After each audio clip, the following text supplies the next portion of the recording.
người đời cười ta quá điên khùng ta cười người đời nhìn không thấu. Hai câu thơ trên được trích trong tác phẩm Đào Hoa Am Ca nổi tiếng của Đường Bá Hổ. Vậy ông là người như thế nào mà lại tự xưng mình là đệ nhất phong lưu giang nam tài tử? Đường Bá Hổ sinh năm 1470 mất năm 1523, sinh vào ngày Dần, tháng Dần, năm Dần, do vậy nên được đặt tên là Đường Dần, tự Bá Hổ hay còn được gọi là Đường Bá Hổ. Lấy hiệu là Lục Như Cư Sĩ và Đào Hoa Am Chủ, tự xưng mình là giang nam đệ nhất phong lưu tài tử. Ông vốn là người ở Tô Châu tỉnh Giang Tô, xuất thân trong gia đình thương gia giàu có, nhưng nổi tiếng tài hoa và tính cách phong lưu, ngạo nghễ.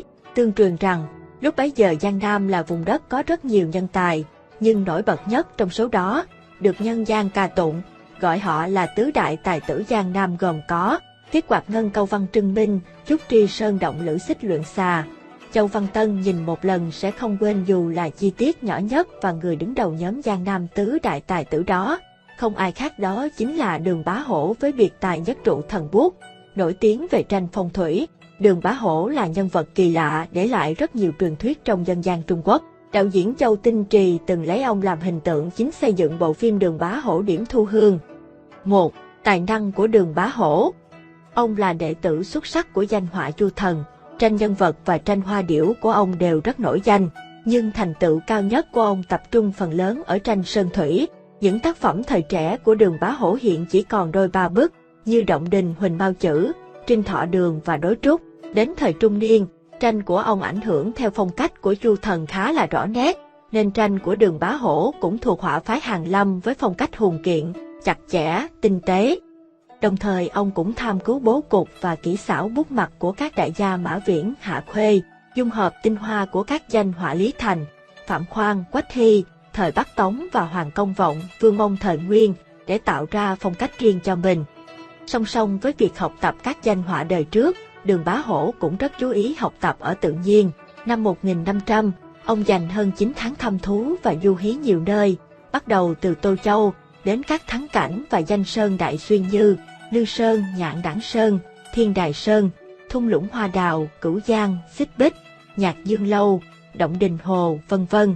Mà điều đáng nói nhất ở đây là, mỗi khi đến một nơi, ông đều vẽ lại cảnh đẹp nơi đó, nên đã để lại cho đời sau rất nhiều các họa phẩm siêu tuyệt. Khi Đường Bá Hổ trở lại Tô Châu sau chuyến lãng du đó, gia đình ông rơi vào cảnh lúng túng, vợ con bỏ nhà đi, bản thân ông phải mưu sinh bằng cách bán văn bán tranh. Năm 36 tuổi, ông dời đến thung lũng Hoa Đào, đào hoa ô dựng mái lều tranh, sống bằng tiền bán tranh và tiêu dao ở đó cho đến lúc mất. Sở dĩ tranh sơn thủy của Đường Bá Hổ đạt thành tựu cao là nhờ sự cách tân, sáng tạo, phối hợp nhịp nhàng giữa các trường phái Nam Tông, Bắc phái thời bấy giờ.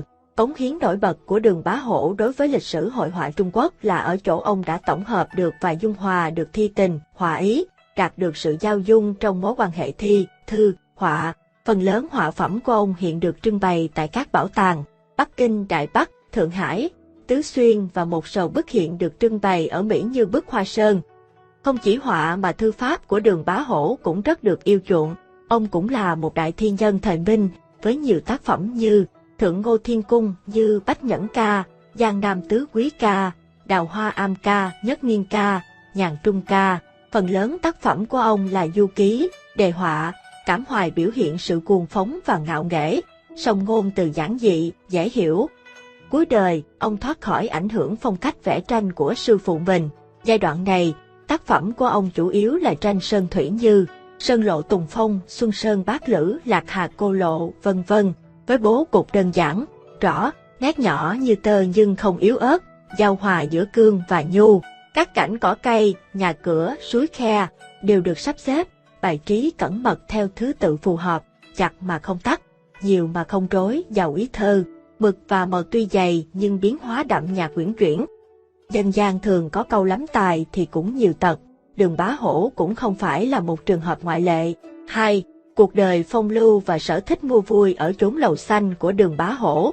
Sở dĩ Đường Bá Hổ là nhân vật phong lưu bởi ông là một nhân vật kiệt xuất, tài hoa trong thời đại mình, đạt thành tựu rực rỡ trong thi ca, hội họa và thư pháp, nhưng lại không gò bó về lễ nghi, phép tắc mà nổi loạn, tiêu dao, lại có những mối quan hệ nam nữ không đứng đắn, thường mua vui ở lầu xanh, quấn quýt bên gái làng chơi, cũng xuất phát từ những bi kịch cuộc đời và sự bất mãn của thi nhân.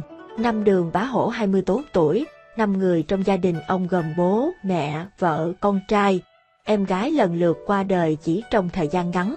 Gia đình ngày càng kiệt quệ. Vài năm sau, Đường Bá Hổ bị tống vào ngục do liên quan tới một vụ án ở khoa trường. Sự chán nản, bất mãn với nhân thế khiến Đường Bá Hổ không còn ý chí làm quan, gây dựng tiền đồ. Trong quãng thời gian đắm đuối bên các má hồng, Đường Bá Hổ sáng tác lượng lớn thơ và tranh liên quan tới nữ sắc, sự hưởng thụ. Những câu chuyện trong dân gian về cuộc sống tình ái phong phú của Đường Bá Hổ cũng bắt nguồn từ đây, trong đó có truyện Đường Bá Hổ điểm thu hương. Tương truyền Đường Bá Hổ mời kỹ nữ, nhân tình của ông làm người mẫu cho tranh Xuân Cung họa. Loại tranh có chủ đề quan hệ tình dục, phát triển hưng thịnh nhất ở cuối đời Minh và Đường Bá Hổ là họa sĩ tiêu biểu. Ông từng vẽ nhiều bức chủ đề nam nữ ân ái, trong đó có bộ Uyên Ương Mật Phổ, còn có tên Phong Lưu Tuyệt Sướng Đồ tổng cộng là 24 bức. 3. Đường Bá Hổ có bao nhiêu người vợ? Có phải 9 người như dân gian lưu truyền và trong một số phim ảnh? Thực tế, nhà thơ có 3 người vợ. Người đầu tiên mất sớm, người thứ hai bị ông bỏ, người thứ ba là Thẩm Cửu Nương. Chính vì vợ thứ ba có tên Cửu Nương mà người đời lầm tưởng ông có 9 bà vợ. Còn chuyện tình Đường Bá Hổ và Diễm Thu Hương chỉ thấy xuất hiện nhiều qua các bộ phim điện ảnh. Tính xác thực về nhân vật Diễm Thu Hương đến tận bây giờ vẫn còn là một ẩn số. 4. Cuối đời ông sống trong bệnh tật, nghèo khổ và cô độc ở Đào Hoa Am giữa thung lũng hoa đào. Đây cũng là nơi mà ông đã lấy cảm hứng và viết nên tác phẩm nổi tiếng Đào Hoa Am Ca, vẫn còn được lưu truyền rộng rãi cho đến tận bây giờ. Đến năm 1523 ông mất, lúc lâm chung, ông viết đã viết: sinh tại Dương Giang Hữu Tản Trường, tử quy địa phủ Hữu Hà Phương, Dương Giang địa phủ Câu Tương Tự, chỉ đường phiêu lưu tại Dị Hương. Tạm dịch là, cuộc sống ở Dương Giang ắt có lúc tàn, chết về địa phủ thì đã làm sao? Dương Giang, địa phủ như nhau cả, coi như một cuộc phiêu lưu ở chốn khác. Đường Bá Hổ coi cái chết là một lần rời quê cũ. Những lời thơ cuối cùng của ông thể hiện sự phóng đạt siêu phàm trong tâm hồn một con người tài hoa, khoáng đạt và không bao giờ chịu khuất phục. Cảm ơn các bạn đã theo dõi video. Đừng quên đăng ký kênh để nhận thông báo các video mới nhé.